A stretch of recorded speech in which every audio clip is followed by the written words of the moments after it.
le disait en introduction, le S&P 500 n'est plus qu'à quelques points de son plus haut historique et ce dans un contexte assez particulier. L'inflation inquiète, les investisseurs se demandent dans quelle mesure celle-ci va avoir une incidence dans les comptes des entreprises alors qu'on est en pleine saison de publication des résultats. On note que le rendement à 10 ans aux États-Unis progresse de son côté. Il est actuellement aux alentours des 1,65%. Une progression qui nous avait normalement habitués à voir les entreprises de croissance délaissées sur les marchés. On évoque ce contexte avec John Plassard, spécialiste en investissement chez Mirabeau, qui est en duplex avec nous. Bonjour John Plassard. Bonjour Nicolas. Merci d'être avec nous. Alors, on le disait en introduction, je le redisais, le S&P 500 est à moins de 0,5% de ses plus hauts niveaux historiques, 0,4% presque, alors que la majeure partie des investisseurs tablaient sur une correction plus nette sur les marchés américains et notamment sur le S&P 500. Comment est-ce que vous expliquez un tel mouvement, John Plassard ?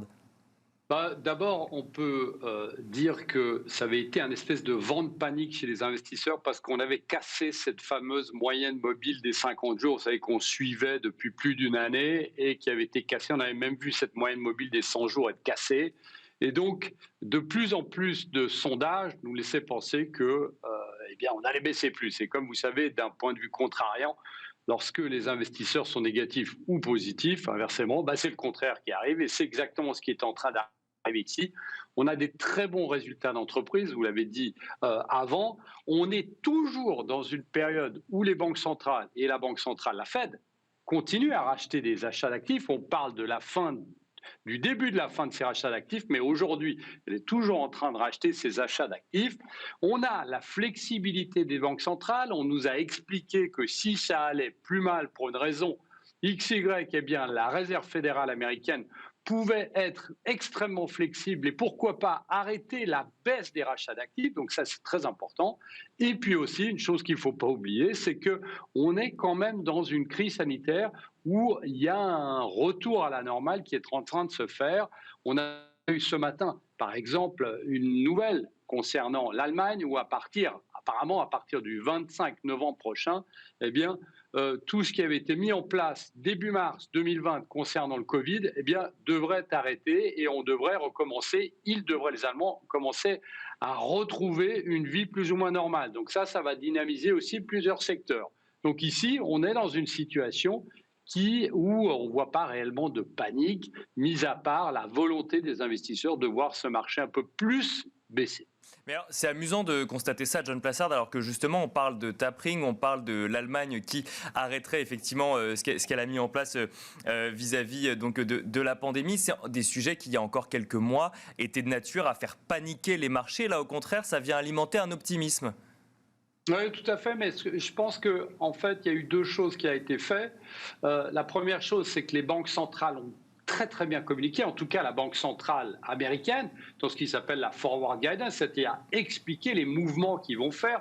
Vous avez tous les membres de la Réserve fédérale américaine qui ont dit qu'on allait aller vers une baisse des rachats d'actifs, donc ce fameux tapering. Donc ce n'est pas une surprise comme on l'a eu en 2013. En 2013, c'était un choc pour les marchés, notamment les marchés émergents. Et là, en fait, on est en train de digérer que c'est tout à fait normal qu'il faille qu'on revienne à une certaine situation monétaire normale. Il ne faut pas oublier que le président de la Réserve fédérale, Jérôme Powell, affirme depuis plusieurs mois qu'à un moment, il faudra préparer la prochaine crise. Qu'est-ce que ça veut dire ? Ça ne veut pas dire qu'elle va arriver tout de suite, mais ça veut dire qu'il va falloir avoir des cartouches. Les cartouches, notamment, c'est la hausse des taux d'intérêt qui devrait arriver fin de l'année prochaine, mais aussi potentiellement un retour des rachats d'actifs s'il devait y avoir un problème à l'avenir. Donc ici, on est dans une situation qui est une normalisation économique, une normalisation monétaire, et puis aussi, on a les gouvernements qui nous expliquent aussi effectivement que ce retour à la normale se fera progressivement. Alors, on vous sent assez optimiste, John Plassard. Est-ce qu'on peut envisager un rallye de fin d'année sur les marchés boursiers aujourd'hui ou c'est trop d'optimisme pour le coup ?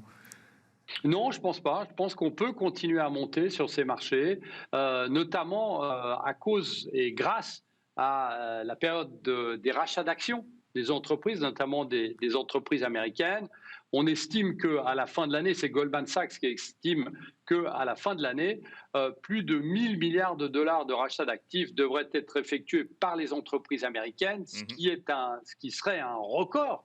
Et en fait, pourquoi aujourd'hui c'est important, c'est que vous savez, dans les publications lorsqu'il y a la période des publications d'entreprise, il y a ce qui s'appelle le blackout, où les entreprises rachètent moins rachètent moins leurs actions, et ça se fait après une certaine date. Et cette date, c'est début novembre. Donc potentiellement, les rachats d'actifs pourraient améliorer la situation boursière, donner un nouvel élan à la situation boursière qui est déjà très bonne cette année, mais sur cette fin d'année, et ce serait un nouvel argument de hausse. Et puis, dernière chose, Nicolas, c'est qu'on voit très bien qu'historiquement, les 2 derniers mois de l'année sont des très bons mois. On sait que septembre est historiquement pas très bon, mais les 2 derniers mois de l'année sont, vous savez, le fameux Christmas Rally, Bien sûr, oui. qui est le rallye de Noël aux États-Unis, eh bien, arrive très souvent, et on sait on se demande pourquoi ça pourrait pas arriver cette année. Et on sait que notamment, on a des secteurs comme le secteur bancaire, même le secteur de l'énergie, qui ont bien monté ces derniers temps, mais qui sont en retard sur leurs standards historiques. Mais alors, les rachats d'actions, c'est quelque chose qu'on a déjà vu après les publications trimestrielles au second trimestre, parce qu'on avait des entreprises, notamment des entreprises de la tech, qui ne savaient pas forcément quoi faire de leur cash et donc du coup qui rachetaient des actions. C'était finalement, c'est pas de nature à entraver celles qu'on pourrait anticiper pour la fin de l'année. Non, je ne pense pas, parce qu'il y a cette fameuse période de blackout dont on parlait, qui est du 21 septembre au 6 novembre, où là, on voit qu'on va avoir des annonces qui vont se faire. On sait que les sociétés américaines, et notamment les GAFA, ont énormément de liquidités, ne savent pas du tout quoi en faire. Donc ça va être certainement, on sait que Apple en a déjà annoncé, mais d'autres entreprises pourraient annoncer des rachats d'actifs des rachats d'actions, pardon, qui serait de nature à dynamiser ce marché et à mettre un petit peu plus d'eau dans cette tendance positive qu'on a depuis maintenant mars 2020. Alors, juste pour bien comprendre, là, on parle du S&P 500, John Plassard, et effectivement, qui est un indice où les rachats d'actions sont courants. C'est la même chose pour le Nasdaq et le Dow Jones, et de manière plus générale, c'est quelque chose qu'on peut étendre à l'Europe, ou là, c'est des situations très différentes? Alors, c'est un peu des situations différentes. On sait qu'en Europe, alors c'est aussi un argument pour l'achat pour certains secteurs, mais on sait un des arguments, c'est de plutôt privilégier les dividendes. Donc ça, c'est une autre chose. Et en fait, on sait que le secteur bancaire redonne des dividendes aux actionnaires, ce qui avait été bloqué par la BCE l'année passée. On sait que les entreprises énergétiques déversent des dividendes qui sont très importants et ont confirmé dernièrement.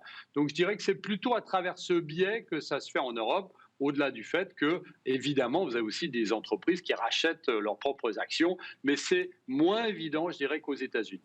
Et alors justement, côté entreprise maintenant, de part et d'autre de l'Atlantique, on a de plus en plus d'entreprises, alors quand même dans des secteurs liés à l'alimentation, je pense à Danone, à Nestlé ou encore à Procter & Gamble, qui disent que l'inflation a un impact aujourd'hui sur les coûts. Danone estimait que l'inflation avait un impact de 7% au premier semestre, ce sera 9% au second semestre, avec cet éternel débat, inflation durable, transitoire. Comment est-ce que vous voyez ça, vous, John Plassard? Est-ce que le transitoire durerait pas depuis très longtemps quand même?